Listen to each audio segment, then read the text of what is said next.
Ողջույն, եթերում ABC լուրերի ժամը 12-ի թողարկումն է, ես Գառնի Մութաֆյանն եմ և հիմա կներկայացնեմ օրվա ընթացիկ զարգացումները Հայաստանից և աշխարհից։ Դատապարտում ենք Սրբազանի կալանքը ևս 2 ամսով երկարաձգելու մասին որոշումը, Արագածոտնի թեմը հայտարարություն է տարածել։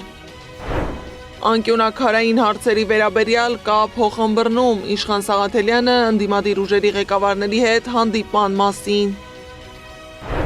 Սյունիքում մոտ 45 դպրոց են փակում, կրճատում ուսուցիչներին, Նարեկ Կարապետյանը մանրամասներ է պատմել։ Քաղաքապետարանի ավտոբուսների մասնակցությամբ ամեն երկրորդ վթարի մեղավորը ավտոբուսի վարորդներն են, ինչ է բացահայտել հետքը։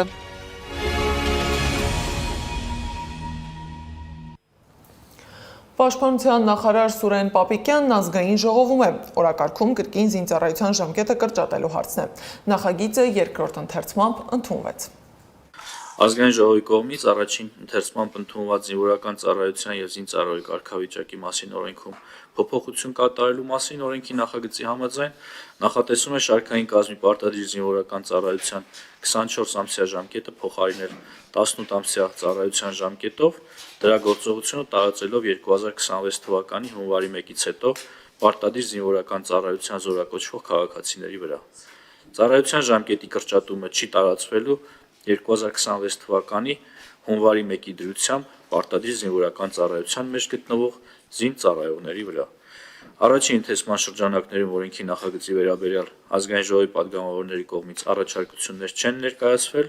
և կառավարության նախաձեռնությամբ փոփոխություններ չեն կատարվել։ Խնդրում եմ հավանություն տալ երկրորդ ընթերցման ներկայացված օրենքի նախագծին։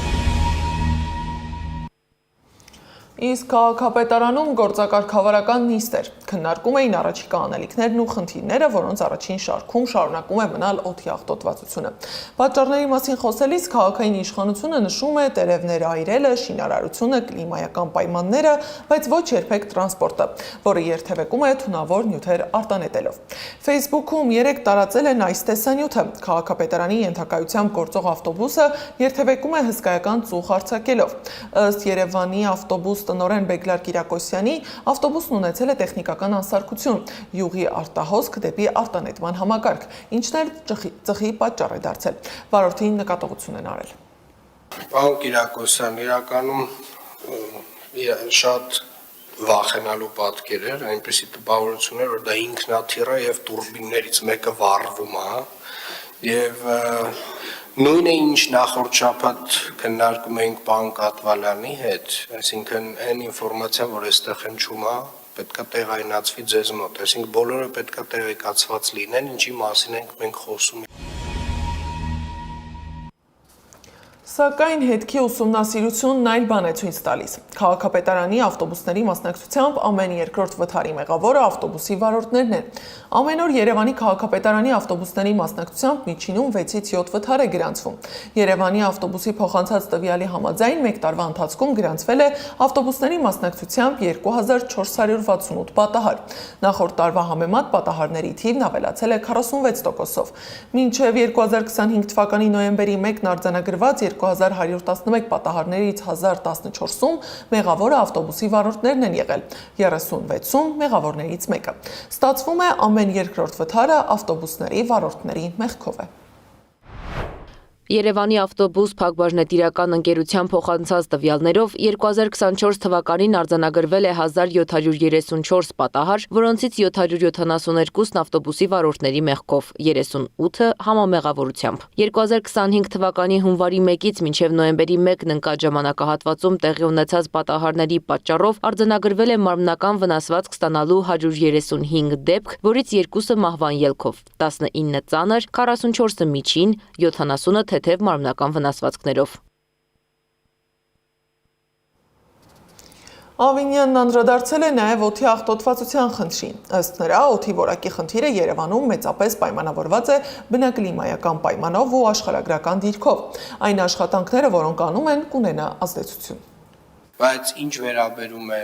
գլոբալ փոփոխություններին, մենք այնուամենայնիվ պետք է շարունակաբար դիտարկենք մեծ ծավալով կանաչապատման աշխատանքները Երևան քաղաքից դուրս, որպեսզի կարողանանք թեկուզ որոշակի պատնեշ ստեղծել այն քամիների համար, որոնք որ բերում են այդ սմոգը, այդ օդը դեպի քաղաք, շատ դժվար բան եմ ասում, բայց կարծում եմ իրագործելի բան է։ Սյունիքում մոտ 46 դպրոց են փակում, կրճատում ուսուցիչներին, հայտարարել է մեր ձևով շարժման համակարգող Նարեկ Կարապետյանը, անդրադառնալով սոցիալ նախարար Արսեն Թորոսյանի դպրոցները միավորելու մասին հայտարարությանը։ Սոցիալ նախարարը հայտարարել է, որ մենք չենք փակում դպրոցները, ես հայտարարել եմ եւ ցույց է տվել այն դպրոցները, որ փակում են, մենք չենք փակում դպրոցները, այլ մենք միավորում ենք դրանց։ Սյունիքի մարզում միայն 45 մոտավոր դպրոց է փակվում։ Իսկ միավորվելու փակվելու տարբերությունը կարող եմ շատ պարզ ասել, երբ մի համայնքում կա երկու դպրոց եւ երկու տեղ քիչ աշակերտներ, միավորում են, մի դպրոց է մնում, բայց երբ 5 տարբեր համայնքի դպրոցները փակում ես եւ սարի ճանապարհով մարդկանց 10 կիլոմետր տանում ես ուրիշ դպրոց երեխային ձմեռը, ինձ թվում է դա միավորել չի, դա ուղղակի փակել է եւ նաեւ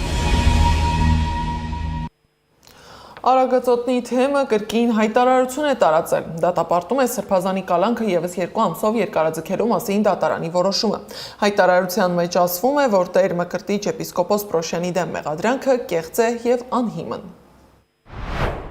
Արագածոտնի թեմը դատապարտում է իրավական համակարգի կողմից իրականացրած այս բռնաճնշումը եւ կայացրած ապօրինի որոշումը ու անընդունելի համարում թեմակալ առաջնորդի կալանքի տակ գտնվելու փաստը։ Լիահույս ենք արդարությունը շուտով կվերականգնվի եւ աղոթում ենք Արբարձրյալն Աստված այդ արդարության վերականգնման ու սիրելի առաջնորդի վերադարձի համար։ Հիշեցնեմ, որ դատարանը որոշել է երկարաձգել Արագածոտնի թեմի առաջնորդ Մկրտիչ Սրբազանի կալանքը։ Որոշումը կայացրել է Կարեն Ֆարխոյանը, այն նույն դատավորը, որը կալանքի որոշում էր կայացրել։ Փաստաբան Ռոման Ահարոնյանը հայտնել է, որ դատարանի որոշումը կբողոքարկեն։ Մկրտիչ եպիսկոպոս Պրոշյանին կալանավորել են հոկտեմբերի 16-ից։ Հայաստանում եկեղեցի պետություն հարաբերությունները պահանջում են պարզաբանում, ոչ թե ընդհարում, համոզված է Արևմտյան Եվրոպայում հայրապետական պատվիրակ եւ Վատիկանում հայ առաքելական եկեղեցու ներկայացուցիչ Խաժակ arczepiskopos Պարսամյանը։ Նրա խոսքով պետությունը պարտավոր է ապահովել խղճի ազատությունը, օրենքի առջև, հավասարությունը եւ մարդու հիմնարար իրավունքների պաշտպանությունը։ Ինչպես անցնել շփոթությունից հստակության։ Վերահաստատել եկեղեցու անկախությունը հոգևոր եւ ներքին հարցերում, ամրագրել հանրապետության աշխարհիկ բնույթը եւ հավատքների նկատմամբ նրա չեզոքությունը, օրենքով ճանաչել հայ առաքելական եկեղեցու առանձնահատուկ պատմական ու մշակութային դերը, սահմանել հստակ կանոններ կանխելու եկեղեցու կառույցների գործածումը կուսակցական կամ նեղ քաղաքական նպատակներով, ձևավորել պետության եւ եկեղեցու ղեկավարության միջև կանոնավոր եւ թափանցիկ երկխոսության մեխանիզմներ։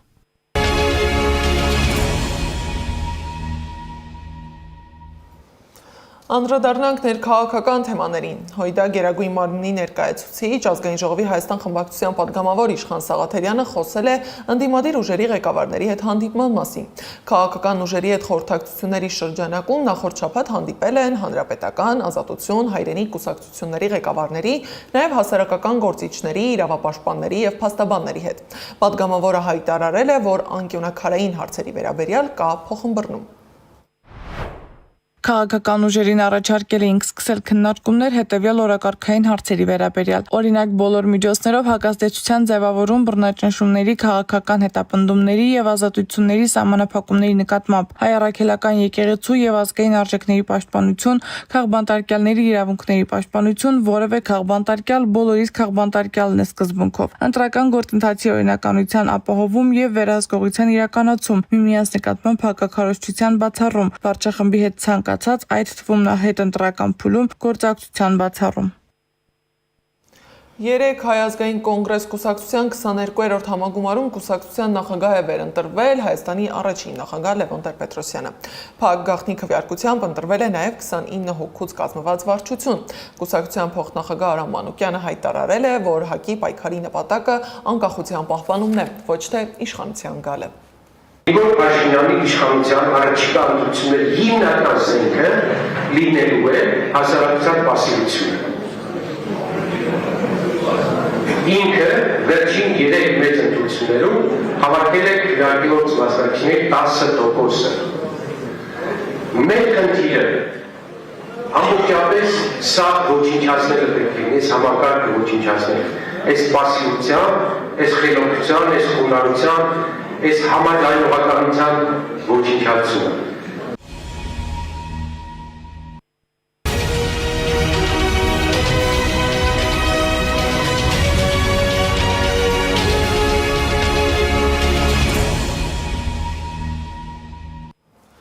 Միջազգային լրահոսից Բերլինում Ուկրաինայի և Միացյալ Նահանգների պատվիրակությունների միջև հանդիպումը տևել է ավելի քան 5 ժամ։ Բանակցությունները կշարունակվեն այսօր, հայտարարել է Միացյալ Նահանգների նախագահի հատուկ բանագնաց Սթիվ Ուիթքոֆը։ Ներկայացուցիչները քննարկել են 20 կետանոց խաղաղության ծրագիրը, տնտեսական օրակարգը և այլ հարցեր։ Հիշեցնեմ, որ Բերլինում տեղի է ունեցել Սթիվ Ուիթքոֆի և Ջարեդ Քուշների հանդիպումը Զելենսկիի գլխավորած պատվիրակության հետ։ Ուկրաինական պատվիրակության հետ հանդիպմանը մասնակցել է նաև Գերմանիայի կանցլեր Ֆրիդրիխ Մերցը։ Իսկ Իսրայելի բարձրաստիճան զինվորական պատվիրակությունը գաղտնի այցելել է Բաքու, գրել է Սեպա Պասդարան տելեգրամ ալիքը։ Իսրայելի պաշտպանության նախարարության բարձրաստիճան զինվորական պատվիրակության այցը Բաքու և Ռաֆայել հրթիռային համակարգերի հրապարակային ցուցադրությունն անվտանգության ոլորտում իսրայելо-ադրբեջանական գործակցությունը գաղտնի գործողությունների փուլից բարձրացրել են հանրային զսպման մակարդակի։ Մաարիվ թերթի միջազգային բաժինը հղում անելով ադրբեջանական լրատվամիջոցներին հաղորդել է Իսրայելի պաշտպանության նախարարության բարձրաստիճան պաշտոնյաների Բաքու գաղտնի այցի մասին։ Թերթի տվյալով այցի նպատակն էր ամրապնդել երկկողմ ռազմական և անվտանգային գործակցությունը և ուղերձ հղել Իրանին։ Իսկ ԱՄՆ նախագահ Դոնալդ Թրամփի վարկանիշը նվազում է։ Ամերիկացիների գրեթե 60%-ը դժգոհ է նրա աշխատանքից։ CBC News-ի նոր հարցումը ցույց է տալիս, որ ԱՄՆ նախագահի վարկանիշը շարունակում է աստիճանաբար նվազել տնտեսական դժվարությունների և ընտրողների շրջանում աճող դժգոհության ֆոնին։ Ընդհանուր առմամբ չափահաս ամերիկացիների 42%-ը հավանություն է տալիս նախագահի աշխատանքին, մինչդեռ 58%-ը դժգոհ է։ Հարցվածների 64%-ը կարծում է, որ երկիրը շարժվում է սխալ ուղղությամբ։ Միջազգային մյուս լուրերը ռեպորտաժում։ Մինչ Բերլին մեկնելն ու Միացյալ Նահանգների հատուկ բանագնացների ու եվրոպացի պաշտոնյաների հետ հանդիպելը, Ուկրաինայի նախագահ Վլադիմիր Զելենսկին տեսաուղերձ է հղել եւ հայտարարել, որ Ուկրաինայի նպատակը ՆԱՏՕ-ին միանալն էր, սակայն Եվրոպան եւ Միացյալ Նահանգները չաջակցեցին այդ գաղափարին։ Դա կապահովեր իրական անվտանգության երաշխիքներ։ Ուկրաինայի եւ Միացյալ Նահանգների միջև երկկողմ անվտանգության երաշխիքները, նաեւ Եվրամիության եւ այլ երկրների երաշխիքները մեզ հնարավորություն կտան կանխելու Ռուսաստանի երկրորդ հարձակումը, եւ սա արդեն փոխզիջում է, հայտարարել է Զելենսկին։ Ռուսաստանի նախագահի օգնական Յուրի Ուշակովն էլ ասել է, որ տարածքների հարցն ակտիվորեն քննարկվել է դեկտեմբերի 3-ին Մոսկվայում կայացած հանդիպմանը։ Ամերիկացիները գիտեն եւ հասկանում են մեր դիրքորոշումը։ Այս հարցում փոփոխություններն անընդունելի են, ասել է նա։ Ռուսաստանի սառեցված ակտիվների բռնագրավումը հավասարազոր է պատերազմ հայտարարելուն, հայտարարել է Հունգարիայի վարչապետ Վիկտոր Օրբանը։ Պատմությունը ցույց է տալիս, որ որևէ երկրից 200-300 միլիարդ եվրո բռնագրավելը երբեք անպատասխան չի մնում, ասել է նա։ Ավելի վաղ Եվրամիությունը որոշել է անորոշ ժամանակով սառեցնել Եվրոպայում պահվող Ռուսաստանի կենտրոնական բանկի ակտիվները։ Չեչնիայի ղեկավար Ռամզան Կադիրովը հայտարարել է, որ պատրաստ է 2026 թվականին կրկին առաջադրվել երկրի ղեկավարի պաշտոնում, եթե դա առաջարկի Ռուսաստանի նախագահը։ Ես կառաջադրվեմ, եթե նախագահն առաջարկի դա, եւ ժողովուրդն աջակցի դրան։ Բայց եթե ինձ հարցնեք, ես արդեն միջև ականջներիս ծայրը հոգնել եմ իշխանությունից եւ ժողովրդին ծառայելուց, ասել է նա։ Կադիրովը ղեկավարում է Չեչնիան 2007 թվականից։ Սիդնեյում հրեական տոնակատարության ժամանակ կրակոցներ են հնչել։ 2 տղամարդ կրակ է բացել Սիդնեյի Բոնդի լողափում, ինչի հետևանքով 15 մարդ մահացել է, այդ թվում հրաձիգներից մեկը, վիրավորվել ավելի քան 15-ը։ Նոր հարավային Ուելս նահանգի ոստիկանապետը կատարվածն անվանել է ահաբեկչություն, իսկ վարչապետն էլ հայտարարել է, որ հարձակումն ուղղված է եղել Սիդնեյի հրեական համայնքի դեմ։ Արգենտինայի ֆուտբոլի հավաքականի հարձակվող Լիոնել Մեսսին մասնակցել է իր արձանի բացման արարողությանը Հնդկաստանի Կալկաթա քաղաքում։ Արարողությունը տեղի ունեցել Սոթ Լեյք մարզադաշտում։ Արձանը 20 մետր բարձրություն ունի եւ պատկերում է Մեսսիին ձեռքում FIFA-ի աշխարհի առաջնության գավաթը։ Ինձ համար մեծ պատիվ է այսօր մասնակցել այս միջոցառմանն, ասել է նա։ Մեսսին արձանի բացմանը հետևել է տեսակապի միջոցով։ Դա պայմանավորված է եղել անվտանգության նկատառումներով։ Զարա Սարգսյան, Նոնա Գևորգյան, ABC Media։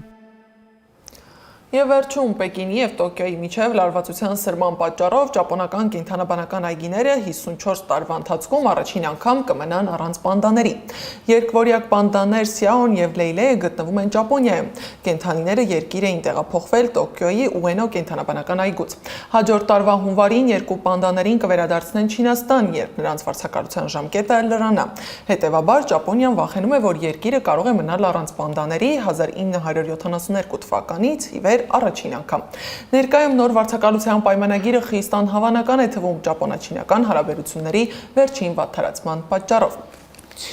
Այս ժամի համար նախատեսել էինք այսքանը, շարունակեք հետևել մեզ YouTube-ում, Facebook-ում, Telegram-ում, WhatsApp-ում, Instagram-ում, TikTok-ում կամ այցելեք մեր պաշտոնական կայք www.abcmedia.am։ Ես Գառնու Թաֆյանն եմ, շնորհակալություն ուշադրության համար, ABC լուրերը կրկին եթերում կլինի ժամը 15-ին։ Տաղավարում կաշխատի իմ գործընկեր Սվետլանա Պետրոսյանը։